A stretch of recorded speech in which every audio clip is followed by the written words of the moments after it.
Standing around them were torchbearers and servants, and various animals like crows and lions wandered in the background.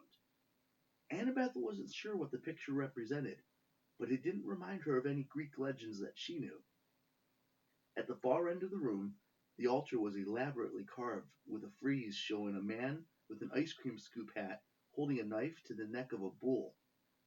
On the altar stood a stone figure of a man sunk to his knees in rock, a dagger and a torch in his outraised hands. Again, Annabeth had no idea what those images meant. She took one step towards the altar. Her foot went crunch, and she realized, as she looked down, that she just put her shoe through a human rib cage. Annabeth swallowed back a scream. Where had that come from? She had glanced down only a moment before and hadn't seen any bones. Now the floor was littered with them. The rib cage was obviously old. It crumpled to dust as she removed her foot. Nearby, a corroded bronze dagger, very much like her own. Neither this dead person had been carrying the weapon, or it had killed him. She held out her blade in front of her to see. A little farther down the mosaic path sprawled a more complex skeleton in the remains of an embroidered red doublet, like a man from the Renaissance. His frilled collar and skull had been badly burned, as if the guy had decided to wash his hair with a blowtorch. Wonderful, Annabeth thought. She lifted her eyes to the altar statue, which held a dagger and a torch. Some kind of test, Annabeth decided. These two guys had failed. Correction, not just two guys. More bones and scraps of cloth were scattered all the way to the altar.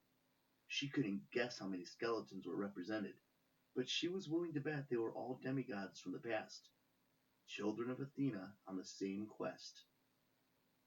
I will not be another skeleton on your floor, she called to the statue, hoping that she sounded brave. A girl, said a watery voice echoing through the room. Girls are not allowed. A female demigod, said a second voice. Inexcusable. The chamber rumbled. Dust fell from the cracked ceiling. Annabeth bolted for the hole that she'd come through, but it had disappeared.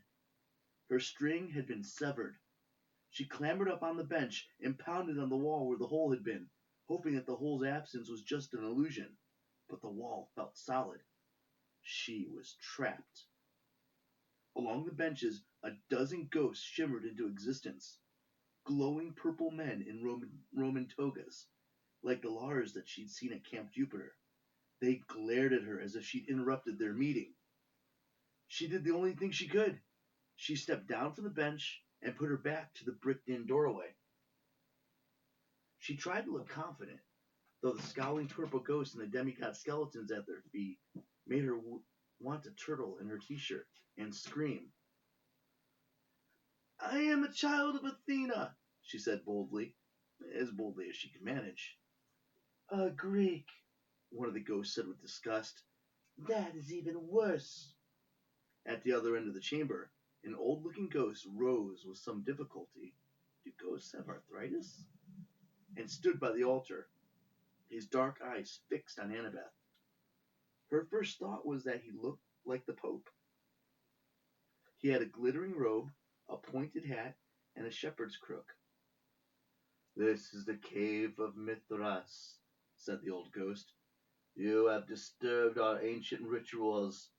You cannot look upon our mysteries and live. I don't want to look upon your mysteries, Annabeth assured him. I'm following the mark of Athena. Show me the exit, and I'll be on my way. Her voice sounded calm, which surprised her. She had no idea how to get out of here, but she knew she had to succeed where her siblings had failed. Her path led farther on, deeper into the underground layers of Rome. The failures of your predecessors will guide you, Debernius had told her. After that, I do not know. The ghosts mumbled to each other in Latin. Annabeth caught a few unkind words about female demigods and Athena. Finally, the ghost with the Pope's hat struck his shepherd's crook against the floor.